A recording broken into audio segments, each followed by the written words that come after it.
아주 예전에 빈대 네 마리가 살았습니다. 이 빈대들이 이제 서로 모여서 각자 신세 한탄을 했었습니다. 우리는 왜 이렇게 약하고 쓸모없고 비루할까? 서로 이제 신세 한탄을 했는데 그 소리를 하나님께서 들으셨습니다. 그래서 하나님께서 이 빈대 네 마리 앞에 나타나셔서 너희들의 소원이 무엇이냐? 내가 들어주겠다. 이렇게 말씀하셨습니다. 첫 번째 빈대는 저는 힘이 센 소가 되고 싶습니다. 이렇게 소원을 빌었고요. 소원대로 첫 번째 빈대는 소가 되었습니다.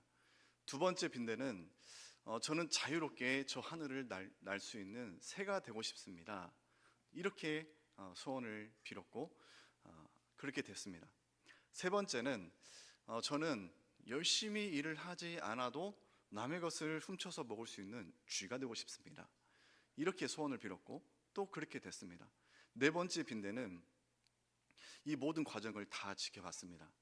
다 욕심이 나는 거예요. 힘센 소처럼 또 자유롭게 날아다니는 저 새도 너무 멋있어 보이고 또 일도 안 하고 남의 것을 먹는 쥐가 또 너무 부러웠습니다. 그래서 이 쥐는 아주 고민하다가 하나님 앞에 이렇게 소원을 빌었습니다. 저는 소처럼 힘이 세고 새처럼 하늘을 날 수 있고 또 일을 안 해도 남의 것을 훔쳐 먹을 수 있는 쥐처럼 되고 싶습니다. 그 소원이 이루어졌습니다. 이 빈대, 네 번째 빈대가 뭐가 됐는지 아십니까? 소세지. 예, 소세지가 됐습니다. 지나친 탐심으로 인해서 결국 소세지가 돼버린 이 비극적인 이 빈대의 이야기. 지금 안 웃고 계시는 분들은 집에 가면 그때 웃길 것입니다. 집에 가셔서 또 저녁에 주무시려고 누우시면 또 웃겨서 잠을 못 주무실 수도 있을 것입니다. 자, 오늘 본문의 이 내용은 여러분들 참 잘 아는 그런 내용 아닙니까? 예수님께서 이제 예루살렘으로 향하던 길, 예수님과 제자들은 이 여리고라는 지역을 이제 지나가게 됐는데, 여리고라는 그 지명은 향기의 마을, 장미의 마을, 이런 뜻을 갖고 있었는데, 이 여리고라는 이 마을이 그 이름처럼 꽃이 피고 향기가 나는 그런 향기가 진동하는 그런 마을이었던 것 같습니다. 또 이 여리고는 상당히 부유한 마을이었어요. 그래서 우리가 예화로도 나왔듯이 부유한 지역이기 때문에 인근에서 종종 이 강도들이 출몰을 했었습니다. 지금 이곳으로 예수님께서는 지나가셨고 오늘 한 사람을 만납니다. 바로 맹인 바디메오죠. 이 바디메오, 우리가 그 이름에 대해서는 여러분들은 아마 귀가 아플 정도로 들으셨을 것입니다. 아들, 그리고 디메오, 이런 식으로 해서 여러분들 이름의 설명을 많이 들었을 텐데, 바디메오, 바는 아들, 그리고 디메오란 뜻은 혼돈, 불결, 이런 뜻을 가지고 있습니다. 그런데 누가 자식의 이름을 그렇게 짓겠습니까? 그래서 학자들은 바디메오가 실제로 그 이름이라기보다는 마치 별명, 그리고 그 인생을 묘사하는 그런 표현, 이렇게 추측을 하기도 합니다. 자, 아무튼 이 바디메오가 오늘 본문에서 이제 예수님을 만나게 됩니다. 그리고 마가는 이 바디메오에 대해서 다른 복음서에서 한 가지를 더 추가해서 묘사를 하는데, 바로 거지였다. 맹인 바디메오는 거지였다라고 그것을 우리에게 알려주고 있습니다. 그런데 거지의 특징, 쉽게 말해서 마가가 지금 말하고 싶은 그 의도에서 거지, 지금 무엇을 우리에게 나타내기를 원하냐면은 모든 거지가 그렇다는 것이 아닙니다. 거지의 그 특징이 있지 않습니까? 항상 줄이고 배가 고프지 않습니까? 그렇기 때문에 항상 충족되지 못한 그 마음으로 인한 갈망, 탐심, 누구보다 그 탐심, 갈망, 갈급함, 부족함, 이것으로 계속해서 고통, 또 그것을 바라는 삶을 살아가는 자들, 바로 거지, 탐심이 끝이 없는 그런 마음에 빠져있는 자들, 이렇게 우리가 한번 생각을 하고 또 바디메오를 우리가 살펴볼 텐데, 오늘 이 바디메오의 이 반응이 심상치가 않습니다. 왜냐하면은 예수님이 지나가신다라는 소식을 들었거든요. 47절을 보면은 나사렛 예수시란 말을 듣고 소리질러 이르되 다윗의 자손 예수여 나를 불쌍히 여기소서. 지금 바디메오가 예수라는 사람이 지나가는데 사람들이 지금 수군거린 겁니다. 47절을 보면은 나사렛 예수라는 사람, 이것을 지금 무리들이 수군수군 하는 것이에요. 그런데 요한복음 1장 46절을 보면은 나사렛에서 무슨 선한 것이 날 수 있느냐, 지금 무리 전체가 아닙니다. 무리에서 어떤 사람들이 수군거리면서 나사렛 예수시라는 거, 이거 결코 좋은 표현들이 아닙니다. 그 당시 나사렛에 천대받던 사람들이 살았기 때문에 나사렛 예수라는 것은 예수님을 지금 폄하하는 그런 발언이에요. 그런데 그 이야기를 거지, 맹인 바디메오가 그 소리를 듣습니다. 그리고 바디메오의 반응이 무엇입니까? 예수에 대해서 이제 힘차게 예수님을 찾고 부릅니다. 그리고 거기에서 멈추지 않고 다윗의 자손, 이런 표현까지 사용하면서 절규하는, 부르짖는 그런 바디메오의 모습을 우리는 이 본문을 통해서 볼 수 있어요. 그런데 당시 다윗의 자손 예수시여, 이 발언은 그 자체로 아주 심각한 문제를 일으킬 수 있었어요. 그 당시 배경은 로마의 압제, 로마의 지배하에 있습니다. 로마의 영향권에 있는 사람들이 지금 많은 사람들이 지금 이 이스라엘 땅에서 그런 권력을 갖고 통치를 하고 또 지배를 하고 또 이들을 다스리고 있겠죠. 그런 상황에서 이 사람들이 그 현지의 어떤 문화나 전승처럼 내려오는 것들, 그런 예언, 이들의 신앙 모르겠습니까? 못해도 한두 달만 지나도 자연스럽게 알기 싫어도 그런 이야기를 듣고 알게 될 것입니다. 다윗의 자손 존재, 바로 이 민족을 구원할 메시아, 그 사상 모르지 않았을 것입니다. 그런데 이 거지의 그런 부르짖음, 나사렛 예수시여, 다윗의 자손이시여, 이것은 메시아, 이들이 그토록 기다렸던 메시아, 이건 잘못하면은 군사적으로 어떤 소동과 문제가 일어날 수 있을 만한 그런 발언이었어요. 그런데 다행일지 모르겠지만 그것으로 인해서 어떠한 문제가 벌어지진 않아요. 그렇지만 그 당시에 있던 무리들이 이 바디메오를 잠잠히 시킵니다. 마치 너 또 왜 그러니? 너 왜 또 발작해? 하는 그런 뉘앙스로 잠잠히, 마치 문지아를 조용히 잠잠히 달래는 칸, 또 때로는 억압하는 그런 느낌, 이처럼 바디메오를 이제 차분하게 누르는 그런 무리들의 그런 모습들을 볼 수 있어요. 그런데 그럴수록 바디메오는 더 절박하게 예수님을 찾는 그 모습을 우리가 성경을 통해서 볼 수 있고, 모두가 바디메오에게 호의적이지 않을 때 딱 한 분, 예수님만이 바디메오를 찾으십니다. 바디메오에게 다가오십니다.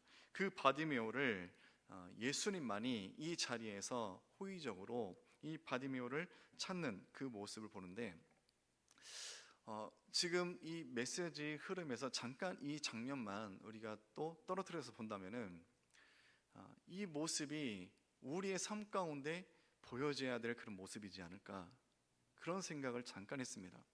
얼마 전에 교회에 한 청년, 중년 그 사이에 연령 정도로 보이는 사람이 교회로 왔습니다.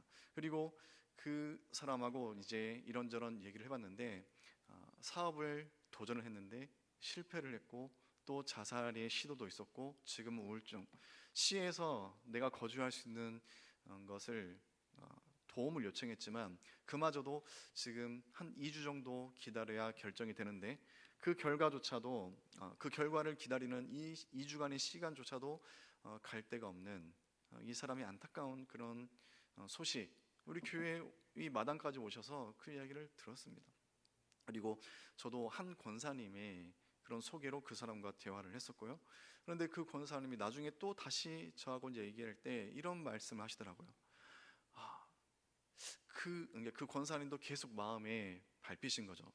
그래서 저한테 이런 말씀하셨는데, 그 사람이 예수님이었을 줄 누가 알았겠냐, 누가 알겠냐, 이런 말을 대화 중에 슬쩍 이렇게 흘리셨는데 그냥 이렇게 나온 말이죠. 근데 그 말씀이 제가 귀와 제 마음에 지금도 잊혀지지가 않아요. 근데 우리는 그렇잖아요. 너무 잘 알아요. 교회에 오시는 많은 나그네들이 있습니다. 그분들 도와줘요. 그런데 정말로 그 사람의 말하는 그 사연이 그 사람의 현실이 아닐 수도 있어요. 그 사람들은 주어진 정해진 멘트를 가지고 여러 교회들을 돌아다니면서 그런 수입, 그런 경제 활동하는 것일 수도 있어요. 우리는 너무 잘 알아요. 그렇기 때문에 오히려 너무 잘 알기 때문에 그런 사람들에 대해서 우리는 마음을 닫아버리고 외면하진 않은지, 나의 삶이 그렇게 되어버리진 않았는지. 어떻게 보면 오늘 무리에서도 맹인이고 거짓입니다. 이 사람이 절박하게 외치는데 그 누구도 이 사람 편에 들어주지 않아요. 오직 예수님만 부르십니다. 왜 그럴까요? 오히려 예수님보다 그 당시에 있던 마을 사람들이 바디메오에 대해서 더 잘 알겠죠. 더 잘 아니까 마음을 열지 않고 도와주지 않아 버리는 이런 모습들이 우리 안에도 있는지, 몰라서가 아니에요. 잘 알기 때문에 하지 않는지, 이거 우리 한번 심각하게 고민을 해봐야 할 것입니다. 모두가 억압할 때 단 한 사람만이 이 바디메오를 부르십니다. 바로 예수님이시죠. 그때 예수님이 부르심에 바디메오는 소중한 겉옷까지 팽개치고 주님께 뛰어옵니다. 그리고 예수님은 질문하시죠. 내게 무엇을 하여 주기를 원하느냐? 바디메오가 이때 뭐라고 대답합니까? 주여, 보기를 원하나이다. 그리고 이것에 대한 답변, 예수님은 52절에 내 믿음이 너를 구원하였다. 앞을 보기를 원하는 자에게 네 믿음이 너를 구원했다, 이렇게 답변하시는 예수님을 봅니다. 이 대화의 내용을 우리가 볼 수 있습니다. 그런데 예수님의 이런 대화 방식은 이번이 처음이 아니에요. 예수님은 이 직전에도, 바로 직전에도 바디메오에게 했던 그 질문, 똑같이 질문을 하셨던 적이 있어요. 예수님은 종종 질문을 던지시기도 하시는데 이 질문을 통해서 그 사람의 중심에 무엇이 있는지, 이 질문을 통해서 그 사람이 고민하게 하시고, 이 질문을 통해서 그 사람을 믿음의 길로 이끌어내시는 그런 일, 이런 질문을 던지는 이런 화법을 통해서 이런 긍정적인 일들을 이런 것들을 많이 하셨는데, 이 직전에도 예수님이 바디메오에게 던지셨던 그 질문처럼 질문했던 것이 있어요. 우리가 성경을 같이 보면은 마가복음 10장 36절 우리 같이 읽겠습니다. 이르시되 너희에게 무엇을 하여 주기를 원하느냐, 이런 질문을 던지셨죠. 누구냐면은 요한과 그 형제에게 예수님이 질문하십니다. 그리고 37절 우리가 한번 같이 읽겠습니다. 여짜오되 주의 영광 중에서 우리를 하나는 주의 우편에 하나는 좌편에 앉게 하여 주옵소서. 이게 예수님의 질문, 무엇을 해주기를 원하느냐에 대한 답변, 바로 두 제자의 답변입니다. 그리고 마가복음 10장 41절 우리 같이 읽겠습니다. 10 제자가 듣고 야고보와 요한에 대하여 화를 내거든. 자, 예수님께서 질문을 던지셨고 야고보와 요한은 예수님, 나중에 예수님 좌편, 우편에 우리 형제들을 앉게 해주세요. 자, 거기서 상황이 끝났습니다. 그리고 다른 제자들이, 무리가 야고보와 요한 형제들이 화를 냅니다. 왜 화를 낼까요? 너희네들 지금까지 예수님과 우리가 얼마나 동고동락하면서 예수님의 가르침을 받았는데 이처럼 미숙한 답변, 한심하다, 이런 책망일까요? 아니에요. 오히려 선수를 빼앗겼다라는 그런 불안감, 너무 얌체같이 우리도 모두가 그 간절히 바라는 것인데 기회를 틈타서 선수를 빼앗겼다라는 그런 분노, 이 형제들이 그것으로 인해서 또 서로 이제 문제가 생기는 이 장면을 봅니다. 쉽게 말해서 지금 12 제자들 모두가 한 명도 빠지지 않고 이들의 소원은 무엇입니까? 이 세상에서 예수님이 왕권을 찬탈하셨을 때 가장 옆에서 높은 자리에서 세상 기준에서 좋은 자리에 앉는 것. 지금 이 제자들의 소원이 바로 그것이었습니다. 지금 예수님께서는 이 가는 길이 어떤 길입니까? 예수님은 십자가를 지러 가시는 길목이었습니다. 예수님은 죽으러 가시는데 지금 제자들은 어떻습니까? 그들의 인생을 바꿀 만한 큰 자리, 그것을 기대하고 소원으로 마음에 품고 있는 이 제자들의 모습을 봅니다. 다시 오늘 본문의 바디메오의 모습을 보면은 예수님께서 바디메오에게 네가 무엇을 원하냐 질문을 던졌죠. 바디메오는 어떤 사람입니까? 마가가 기록했잖아요. 앞을 보지 못하고 동시에 거지였다. 항상 배고프고 항상 무시당하는 삶을 살았던 자가 바로 이 바디메오. 끝없이 구걸하면서 탐심과 배고픔으로 그것을 채우는 것, 그것이 중요한 인생이었어요. 그런 바디메오에게 중요한 것이 무엇입니까? 평생 내가 떵떵거리면서 먹고 살 만한 그런 재물, 나를 무시했던 사람들, 내가 그 사람들을 오히려 무시할 수 있는 그 권력, 그 사람들 우위에 서는 것, 이것이 얼마나 간절했겠습니까? 사람들에게 무시받을 때, 배고픔에 배를 줄일 때 아마 하루에 수십 번도 그런 상상을 하지 않을까, 그런 생각을 해봅니다. 그런데 정작 바디메오가 구한 것은 무엇입니까? 보기를 원하나이다. 앞을 보기를 원하나이다. 이렇게 간청을 합니다. 사실 앞을 보고 싶습니다. 이것도 어떤 각도에 따라서는 그 사람의 욕심으로 한 것 아닙니까? 그렇게 말할 수도 있습니다. 하지만 바디메오가 이후에 보인 행보가 무엇입니까? 예수를 길에서 따르니라. 제자의 길을 걷습니다. 이 모습이 제자들과 너무나도 비교된다는 것이죠. 제자들은 어떻습니까? 계속해서 예수님의 가르침과 이적과 기적을 다 보고 예수님의 순환 당하실 것도 말씀을 해주셨음에도 불구하고 이들은 세상 가치관에서, 세상 기준에서 탐심으로 주님을 바라보고 그것을 계속해서 마음의 소원으로 품고 주님을 따랐습니다. 그런데 바디메오는 어떻습니까? 바디메오는 자신의 병 고침, 예수님을 통해서 앞을 보게 되지 않습니까? 자신의 병 고침, 그 이후에 길에서 예수를 따르느니라. 바디메오는 병 고침, 그것을 계기로, 이 병 고침의 그 계기로 예수님을 따르게 되는, 자신의 소원의 성취까지도 예수님을 따르는 그 계기로 만드는 그런 행보, 이 모습을 분명하게 우리 모든 독자들에게 보여줬습니다. 물론 바디메오의 그 마음의 그때 그 마음의 중심을 우리는 알 수 없어요. 그렇지만 이 이후에 보여준 행보와 또 예수님의 그 믿음과 구원에 대한, 또 바디메오에 대한 칭찬에 대해서 제자들과 분명히 달랐을 바디메오의 그 중심, 그 마음, 우리가 그것을 분명히 이 본문을 통해서 생각을 해볼 수 있습니다. 사랑하는 성도님, 그 당시의 제자들은 그랬습니다. 세상을 인간의 방식으로 바라봐요. 그리고 나의 삶을 분명하게 설정하고 예수님을 나의 삶에 맞추기를 원했습니다. 예수님이, 이 능력 많으신 예수님이 내가 원하는 것, 그것을 이루어 주기를 원했어요. 자신의 눈으로 세상을 바라보면서 예수님 또한 자신에게 끼워 맞추기를 원했어요. 이게 제자들의 소원이었어요. 그런데 이게 진정한 제자의 모습입니까? 진정한 제자들은 그렇지 않습니다. 진정한 제자는 이 세상에서 자신의 가치관과 자신의 생각으로 세상을 보는 게 아니에요.